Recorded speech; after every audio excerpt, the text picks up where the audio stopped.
I've got food here. I'm not sure what's gonna happen, but I'm ready for it. Oh my God!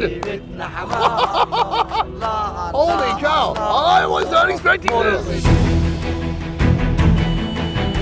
This is our second day shooting in Cairo. Already it's been a bit of a challenge shooting here. Today we thought it would be better to drop the producer altogether. He's a bit useless anyways. It's just better for us to go out as tourists and try to see what we can eat on the streets. Last time, on our Nightmare Egypt tour, the police took away our cameras. Are they gonna ask for money?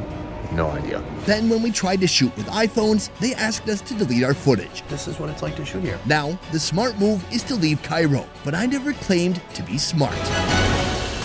I regret this immediately. Oh, I just had a good idea. Right now we're in Old Cairo. So here they have a lot of really cool street food and markets like this behind me. What's on the menu? I'm not sure yet. We're gonna go place to place, stall to stall, and see who's gonna let us come in and shoot some videos. Today, I'm on a mission to discover this city's most unique street food. And then you eat the meat. That was a donkey!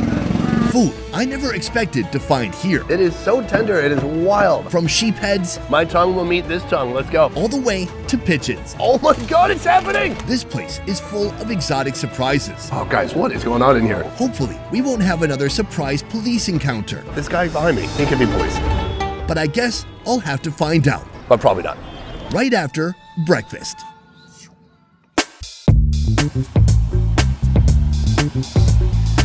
Off the main roads, if you duck into the right alleyways, you'll find clumps of street food vendors like here. Next to an intersection in a residential area, meat sellers capitalize on the constant foot traffic. Customers are lured in by the heavy wafts of grilled and fried beef. Boom, we've come to our first destination. Behind me, we've got sausages, liver, but look at this is my favorite. It's a big cow head. It looks like it's been dried or maybe a witch put a spell on it. I don't know, let's go find out more. And then this is where the magic happens. So it looks like everything here is beef oriented. That is sausage. Mumbar. Intestine sausage. Tahol. Liver. Tongue. Oh, cool. Okay. Can I have 2 cow head? Okay. Feel good?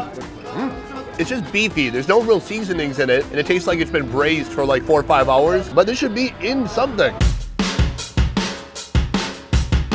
This beef is eaten in a sandwich. Various beef cuts are sliced and tossed into a pan called a challah. There was something like this I saw in Mexico, but literally the opposite. This is concave, that was convex. The fried beef bits are tossed into some traditional Egyptian bread along with fried onions. This is our first meal of the day. This is breakfast, a bunch of random cow parts. I gotta say, I love that unique frying creation where it has a little pit for frying and then a big beach around it for all the food to hang out and dry off. Really cool. They have all types of different cow parts here, including the esophagus. Right here we have the brazen station. You can see they have everything in there. I mean, what is that? Oh, okay, so that is the esophagus. It looks so bizarre. It's like something from Alien. I didn't know how to order it. It looked like they're still cooking it, so maybe next time for the esophagus. But here, inside of this bread, we've got onions, liver, sausage, and then I think they put a little bit of face. Oh, take a look at this. This looks real good. Let's go for it. Oh. I have no idea what body part that is. It's quite good actually, but super oily. But they have a nice salad on the side here. Here we got onions, tomatoes, chilies, and a little bit of cucumber. It's kind of like a Arabic pico de gallo. So I'm gonna use my bread just to pick up some of that. Try that out. Oh. So this is pretty good. It's spicy, refreshing. I like it. I like it a lot. On the side here, that I believe is tahini. Tahini, a sort of hummus made of sesame seeds. It's found alongside most meals here. I'm gonna just dip a little bit of my meat in there. It's a bit nutty, but it's not my favorite. It's like a salt bomb in your mouth, but here, beautiful seasoned beef sausage with onions on top. Let's try it out. It's super rich, super fatty, but quite delicious. I think what they do here is they got the bread. I'm gonna put the sausage in there, some onion. I'm throwing some of this on there, and then I'm gonna put all that in a little bit of the tahini. That's delicious. It's a lot of powerful flavors, but when you mix them together, it's quite delicious. This is a good breakfast.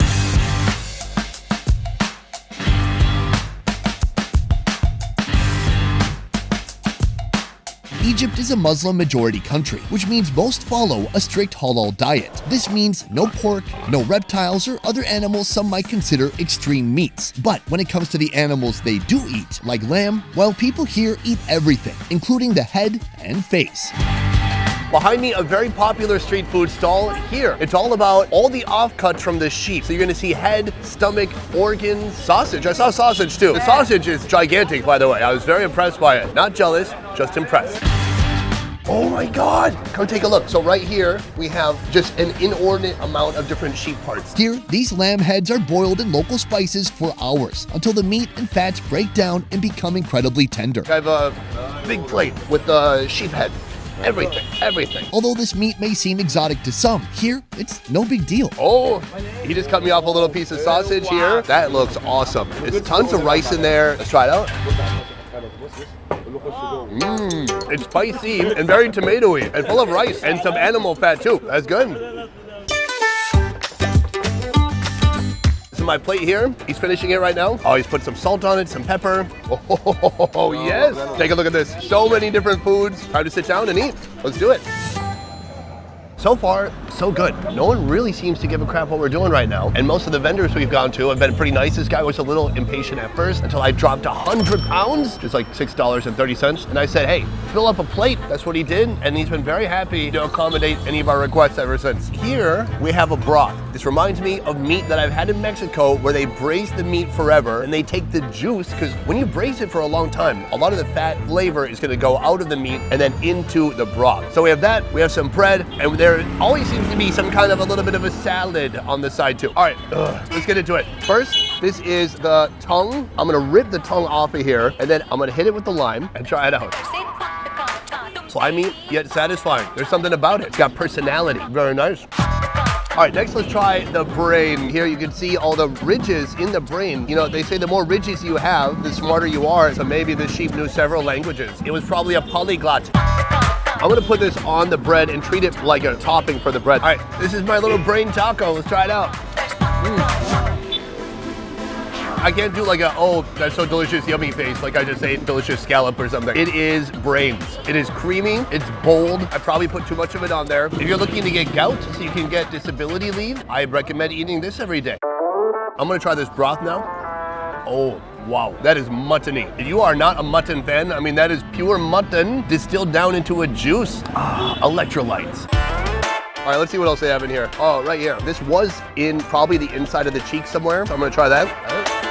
Super rich, soft, tender. The thing is, nothing has a ton of flavor. Here, this is some actual salt. You can see all the fingerprints. It's like a crime scene in there. I think people usually put a bit of that salt onto the meat. Let's try it out. This is a tough food for tourists because if you come here and you don't know the lay of the land, you might walk away a little bit disappointed, or you might even say this didn't have enough flavor, but there's other flavor enhancers all around it. So you need to mix and match until you get the right blend of flavors. These are skills that people here have grown up with. They see their parents, how they're mixing and matching food. That's what you gotta do. This restaurant brings a whole new meaning to the words slow and low.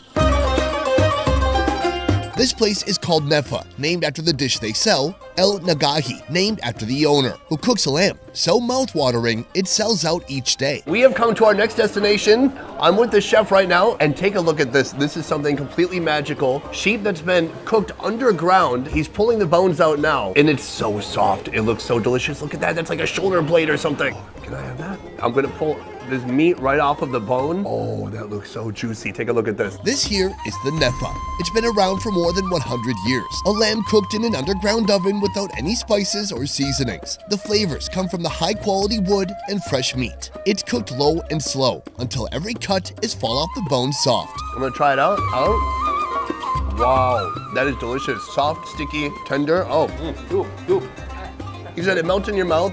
He said you don't even have to bite. You can just squeeze it with your tongue against the roof of your mouth. It is that soft. Can I order 1 kilogram? Yes. Okay, please. This looks incredible, a huge platter full of different mutton parts. And I have to say, this reminds me so much of Mexico right now. There's a few parallels between this and barbacoa. The barbacoa in Mexico, they also cook it underground, and they also are famous for kind of cooking it with no seasonings at all. And that's the same thing they've done here. Beyond that, in Mexico, you eat everything with a tortilla. Here, you eat everything with Egyptian bread. It's a very different part of the world, but kind of a similar recipe. I can't wait to try it out. There's so many yummy looking pieces here right in the middle. Take a look. This is a bunch of different types of meat. Look at that. It's still steaming hot. It's shiny. It looks like it put on some baby oil and went to the beach. Let's try it out. That is so good and so rich, so incredibly heavy. That's why they have this here. This is a salad and it cuts through the heaviness a little bit, but they also have this here. This is called salad dressing water. Some people also call it Egyptian whiskey. The fact is, it is 0% alcohol, which is unfortunate, but I'll try it anyways. Oh, it might as well get you drunk. It's basically like vinegar, chili powder, chilies, maybe salt. It's really tense. Tense and intense. Then we have right here the bread. I'm gonna make myself a little bit of an Egyptian barbacoa taco. I'm gonna open this up and I'm gonna start layering in some meat. Throw some herbs on there. Then the tahini. Here we go. And you know what? Oh man, this is one of my favorite things I've eaten so far in this country. Super soft bread, really flavorful, natural tasting lamb, and then maybe adding a touch of salt from the tahini, and that is perfection. I love it. Before we move on, there's one more dish the chef insists I try: boiled lamb testicles. This is what the owner calls Viagra. It's funny, right? Because you come to an Arabic country, you think maybe people are very conservative. Not always. Oh, they feel really gooey and fatty. He said, I toss it back and I'll be like a young, virile man again. Here we go, one shot of full sheep testicle. It really just tastes like testicle soup. Do you think I was gonna say chicken? No, it's nothing like chicken. Not at all. It's fatty, gooey, savory. It's like kind of soupy a bit. I'm worried about having two. Maybe I'll have too much power. My wife's not here. She's gonna get a visa.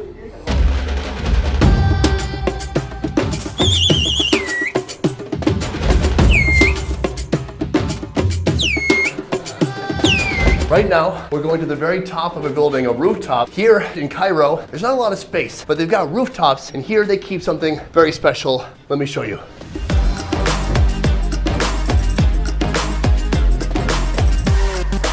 Oh my gosh. I regret this immediately. Oh, I just had a good idea. Allow me to introduce you to the Cairo craft of bird keeping. In here, there must be 50 or so pigeons. It's a crap load of pigeons. And actually, speaking of a crap load, look down here. It's a load of crap. In this city, it's not uncommon to see men standing on rooftops, waving a flag, and corralling their pigeons. That's because around once a day, the birds are released and allowed to fly freely to get some exercise. Oh my God, it's happening! Yeah, go, go, go. Wow, this is wild. To communicate with the pigeons, the bird keeper uses a complex series of whistles and gestures signaling whether they should fly higher or come home. Amazingly, they always return. Sometimes the bird keepers will have one bird less and sometimes one bird more. As you can see, people here really love their pigeons, whether they look like this or like this. Right here, we are on the side of the street. To be honest, I don't know where we are at all. We're somewhere in Cairo, somewhere where we've not been caught. Can you believe this, guys? We've shot almost a whole day. I don't want to jinx it, but I'm feeling pretty good about it. Here in this alleyway, there's a special shop selling a delicacy here in Egypt, pigeon. These pigeons are filled with the heavily and heavenly spiced rice-based stuffing, then deep fried until they're crispy. I've been told you can actually eat everything. These bones seem thick and hard. I don't know how that's possible. Let's see what happens. Oh, that's super yummy. It tastes like buttery rice with fried chicken skin on the outside. Oh man, that's really nice. I'm gonna kind of rip the spine back. Someone told me I could eat this. Let's see if I break my teeth. Oh God, it's working. I'm eating a pigeon spine. And to be careful, there's some bone shards. You don't want to kill yourself on accident while eating this, and that's something I advise with most foods. Here, I'm gonna wash it down with this. Can you guess what it is? Is it coffee? No, it's pigeon soup. Let's try it out.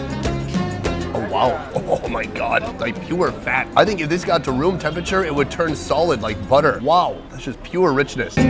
So far, I haven't really tried any of the pigeon meat, just its spine and the stuffing inside. Most of the meat is in the pigeon breast. I'm gonna try to rip it off and see if I can show you. So that right there is a little bit of rice and the breast. It better be a lot of bang for the buck. Let's go. Very beautiful, like Mediterranean spices, soft, juicy breast, amazing buttery rice. I love it. Next time you're walking through New York or Chicago and you see hordes of pigeons collecting together, don't be disgusted. Think, hey, that's delicious food, I bet. Maybe collect one for yourself and bring it to an Egyptian guy. Don't do that. Maybe. I'll try it out. For our final stop, we have something really special. A restaurant with a complex of cooking stations, serving endless meat options. But we're here for their signature soup that comes with its own show. Welcome to our next restaurant. This place is Egyptian meat heaven. Let me give you a little bit of a tour. Right here, sausage. So right now he's cooking up literally thousands of little bitty sausages. Oh, thank you. All right, take a look. It's burning my fingers off, but it's worth it. Let's try it out. Oh, I can't put my finger on all the meats that are inside, but man, that is good. Right here we have another meat, but this is much more like beef that's been shaved. It's very thin steak. He's just putting it back and forth, making sure it doesn't burn. That looks super good too. Let's keep going this way. Wow, everything here is on such a big scale. They just must have so many customers coming in each day. Here also it looks like beef, and that's just hitting the flat top. We're not done. This is hawashi. This is something we did get to try yesterday. But here they're doing the same thing, large scale, cooking just dozens of them at a time. Looks awesome. Still, there's more. I don't even know what this is. This looks like some kind of organ meat. Is this liver? Yeah, all right. We got liver meat. Is this where your liver is? I'm not sure. I should feel for what hurts because I drink too much. Yeah, it's right here. Oh yeah, it's tender. Been doing a lot of work lately. I've come here for the malachaya, and if you thought being sung happy birthday at an Applebee's was embarrassing, wait until you see this. This is the malachaya. He's talking to me. Oh my God! I was not expecting this. Oh God, don't get into my eyeballs. I'm scared. Malachaya is known as the food of kings, a traditional Egyptian soup made from jute leaves, a sort of Egyptian spinach. This soup is so intense, it used to be outlawed in Egypt for its alleged aphrodisiac effects. Okay.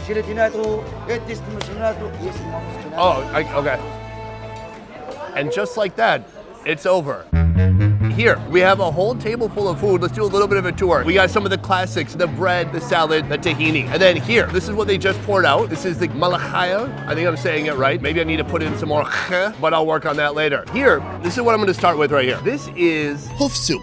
Start by chopping down cow hooves and ankles into smaller pieces. Those are boiled and added to a clay pot where they're soaked in a beef broth and cooked with allspice, nutmeg, cardamom, cinnamon, ginger, and cloves. It just goes really with the theme for today, which has been really super rich foods. Come take a look. These are all the little bits and doodads that hold the legs together and make it move. Oh gosh, look at that. That's just a piece of tendon. Oh, this is one of my favorite things to eat in Vietnam. We'll see how it compares here.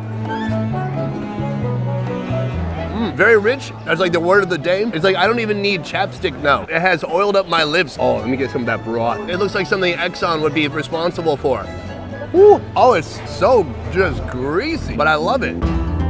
Here, we have the green one that we talked about already. We saw it almost scalded me and went into my eyeballs earlier. I'm not gonna try that yet because it's meant to be tried with this. This is tomato on top of rice. It's almost like a chunky marinara. This white rice is supposed to mix with the green stuff here. Let's see how this goes because this is borderline slimy. It looks like Shrek's toilet.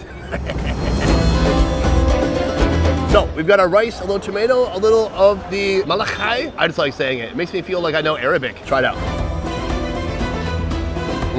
That's really good. It reminds me a lot of spinach. Like if you've got spinach that's been seared in oil until it's really like broken down and become kind of greasy. Because if you look at the top of this, that's just pure oil. And I know what you're thinking, oh, so like olive oil? No, it's just cooking oil. The one vegetable I've seen all day, it is just full of oil. It is delicious. It has a very unique, super savory, spinachy type taste to it. But man, that is heavy.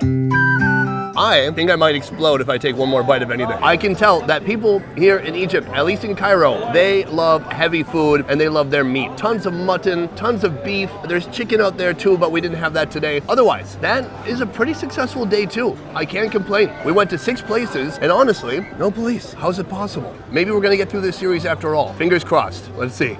Best Ever Food Review Show is a small team of independent creators, and everything we do here works because of you guys. Click the link in our description to join our Patreon and receive exclusive benefits. A peace. And it's ready to take the meat, like Kai the camera guy, always ready to take the meat.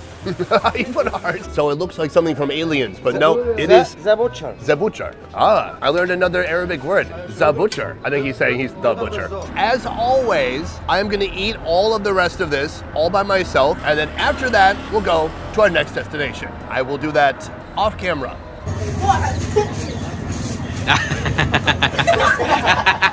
I've gained the power and intelligence of 1 pigeon. Now I'm as smart as 2 pigeons. Nice. Pigeon shit on my head.